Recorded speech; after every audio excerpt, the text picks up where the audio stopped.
Oke, lanjut ke subbab berikutnya 0.2, yaitu tentang pertidaksamaan dan nilai mutlak.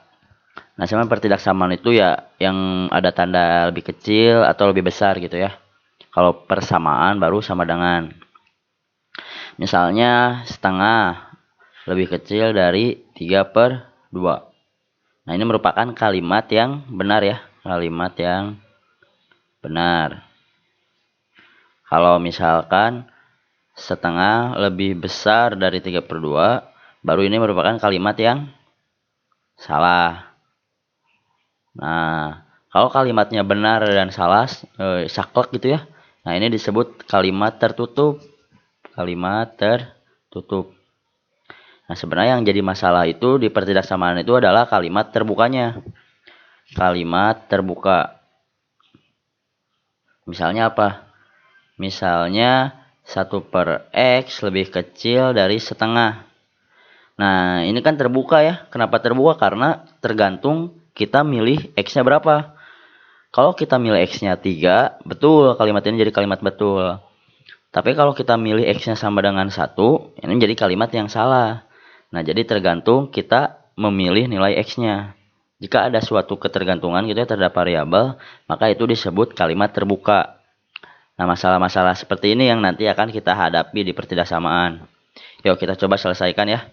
1/x lebih kecil dari setengah. Pertama, ini nggak boleh dikali silang ya. Hati-hati kalau misalkan kalian melakukan kali silang di sini, kita belum tahu nilai x ini positif apa negatif.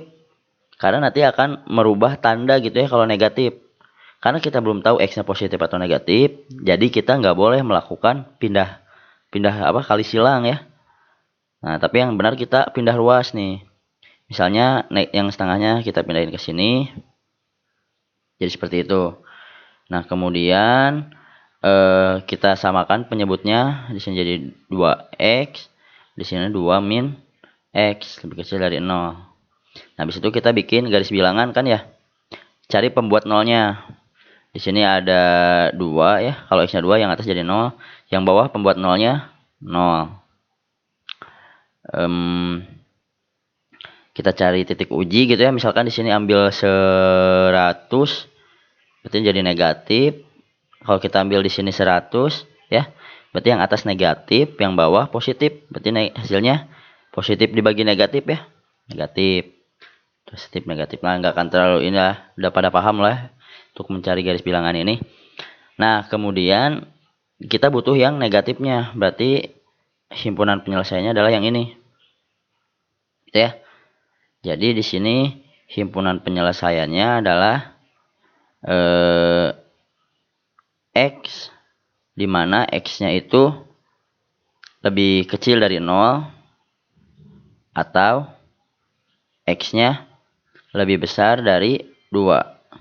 Kayak gitu ya.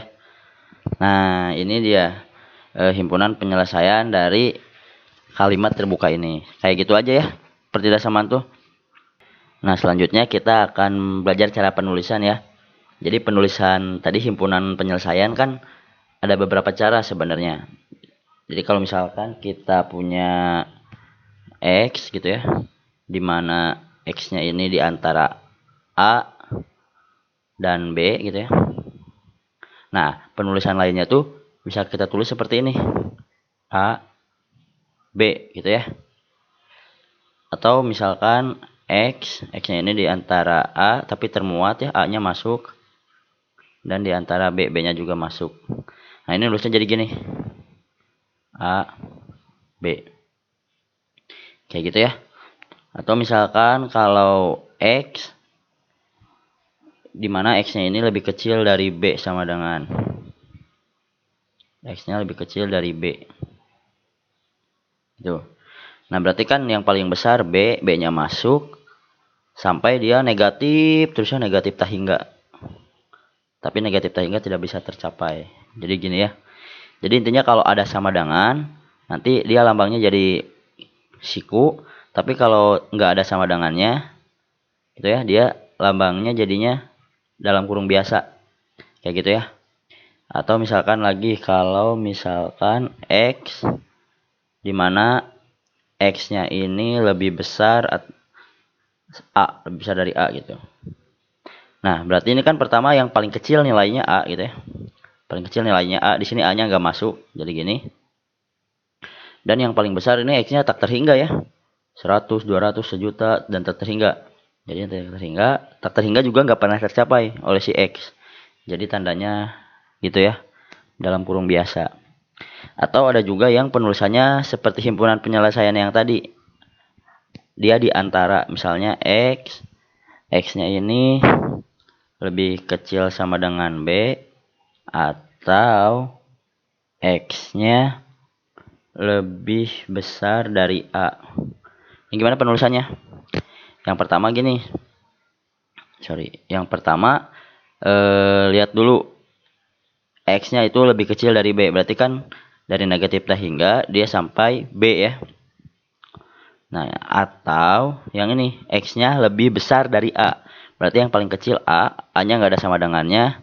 Berarti dalam kurung biasa sampai ke tak hingga. Tak hingganya juga dalam kurung biasa. Nah, jadi kayak gini ya.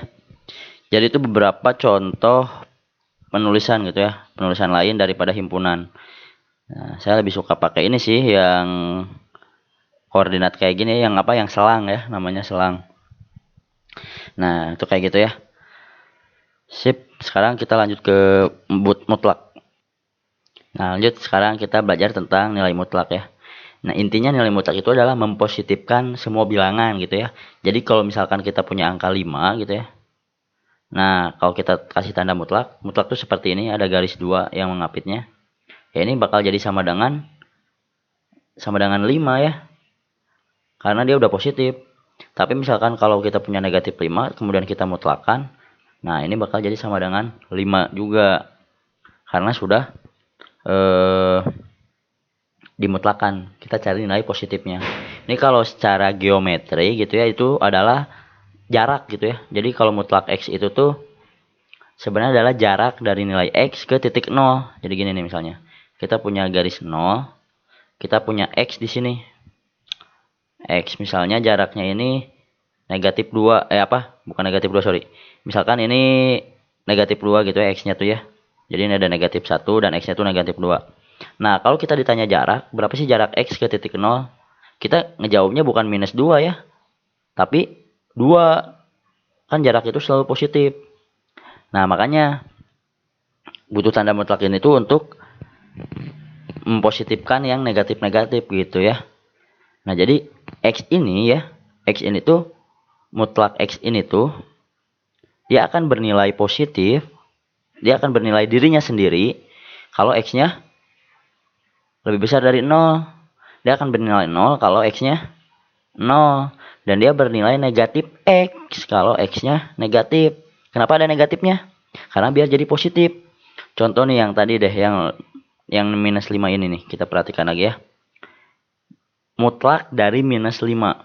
Ini gimana sih prosesnya biar jadi positif 5? Pada ujungnya biar jadi 5. Ini kan negatif 5. Dikali berapa sih biar jadi positif? Dikali negatif 1 ya. Nah, ini nih dikali negatif ini. Jadi makanya kalau bilangannya negatif, dia harus dikali negatif. Ya, kayak gitu ya. Jadi mutlak tuh ya kayak gitu intinya. Nanti kita akan cobanya di contoh ya, biar lebih jelasnya. Tapi intinya, kalau bilangannya negatif gitu ya, maka kita harus mengalinya dengan negatif. Oke, paham ya? Contoh deh lagi, misalnya kalau negatif 4 dimutlakin berapa? 4. 0 dimutlakin 0. 3 dimutlakin 3. Hasilnya tuh dirinya sendiri, tapi harus yang positifnya. Yang kalau 0 kan gampang ya, 0 ya 0. Kalau 3 kan udah positif, ya udah 3 nggak usah diapa-apain. Nah, yang jadi problem itu yang negatifnya. Ini negatif 4 biar positif gimana? Ya dikali negatif dong biar jadi positif. Nah, makanya di sini kalau X-nya negatif, kita harus dikali negatif depannya ya. Kali negatif 1. Kayak gitu. Nah, ini tentang mulai mutlak. Yuk kita coba ke latihannya. Oke, sebelum ke contoh, ada sifat ya. Ada sifat dari nilai mutlak. Kita bahas dulu sebentar. Nah, jadi kalau misalkan nanti ada perkalian gitu ya, A dikali B di dalam mutlak. Nah, ini bisa kita pecah jadi mutlak A dikali mutlak B. Gitu ya. Kemudian ada kalau misalnya penjumlahan. Nah, ini bisa kita buat jadi ketaksamaan segitiga. Ini jadi kayak gini, mutlak A ditambah mutlak B.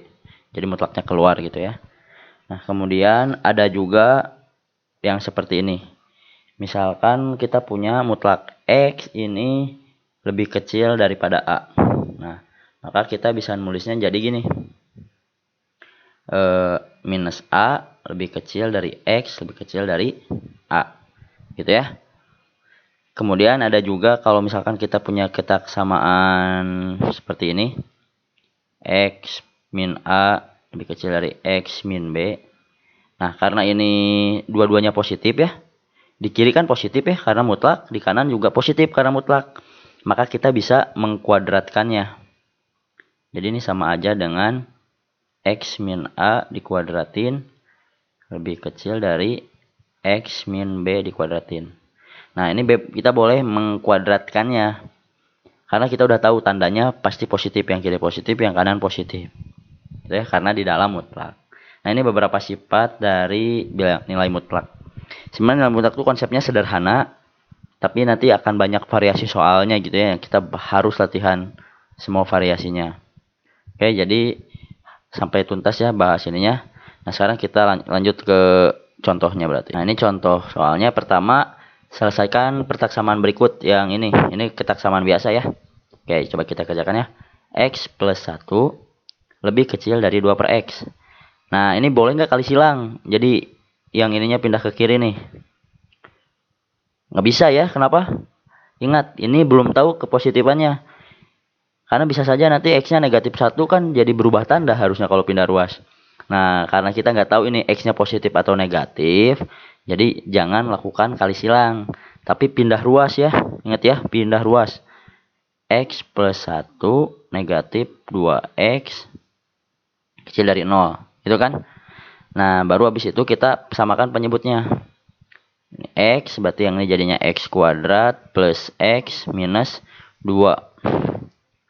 Nah, baru kita bisa ini kan ganti bentuknya jadi hasil perkalian. X kuadrat plus X min 2 itu adalah apa tuh? X plus 2 ya. Dikali X minus 1 kan?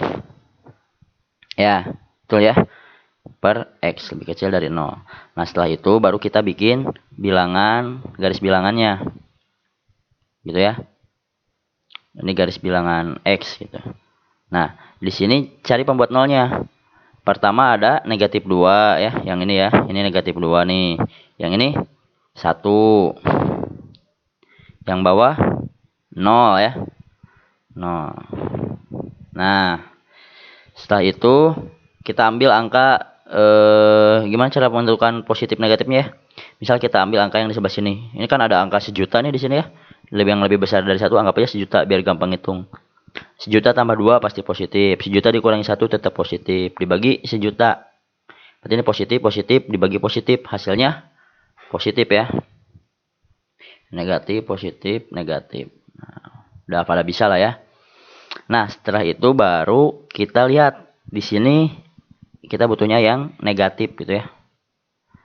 Ini kita namain, ini tanda X ya maksudnya ya. Positif negatif ini tuh tanda dari X. Berarti kita butuhnya yang negatif. Berarti yang ini dan yang ini. Nah, berarti himpunan penyelesaiannya adalah bisa dua penulisan ya. Yang pertama, saya lebih suka yang selang ya. Sebenarnya lebih gampang. Dia dari negatif tak hingga sampai negatif 2. Tandanya dalam kurung biasa ya karena nggak ada sama dengannya. Kemudian digabung dengan 0 sampai 1. Ya gitu. Atau teman-teman lebih suka penulisan dalam bentuk himpunan, nggak apa-apa ya, boleh ya. X, dimana X-nya berarti apa tuh? Lebih kecil dari minus 2, atau X-nya di antara 0 dan 1. Sama aja, bebas pilih ya, mau yang mana. Oke, itu untuk yang nomor 1. Kemudian kita cobain kerjakan untuk nomor 2. Mutlak X minus 3 lebih kecil dari mutlak X plus 1. Nah, karena kita udah tahu di kiri ini positif ya karena nilai mutlak. Ruas kanan juga positif karena nilai mutlak. Jadi kita bisa mengkuadratkan ke dua ruas. Jadi yang ini kita kuadratin aja. Kalau dikuadratin jadi boleh tandanya jadi dalam kurung biasa ya. Karena pasti positif ya kalau dikuadratin. Negatif 1 dikuadratin jadi positif 1. Jadi boleh tanda mutlaknya hilang. Karena kita udah tahu kuadrat itu juga positif gitu ya. Nah setelah itu baru kita ini kan uraikan. Ini jadi x kuadrat minus 6x plus 3. Yang ini x kuadrat plus 2x plus 1 ya. Nah kemudian kita bisa coret ya yang ini ya. X kuadratnya jadi hilang. Atau pindah ruas deh biar kebayang. X kuadrat min 6x plus 3 minus x kuadrat minus 2x minus 1 kecil dari 0. Yang ini bisa lakukan pencoretan. Jadi sisanya minus 8x. Yang ini plus 3 kurangi 2 jadi plus 2 kecil dari 0. Atau 2 kecil dari 8x. Nah ini boleh pindah ruas ya. X kecil dari 2/8. Ya atau dalam kata lain berarti ini X lebih besar dari 1/4. Jadi himpunan penyelesaiannya adalah dari 1/4 sampai tak hingga. Nah kayak gitu ya. Gampang lah ya. Oke nanti kalian latihan lagi. Lihat di latihan hal ininya ya. Di bab latihannya. Oke sampai sini aja.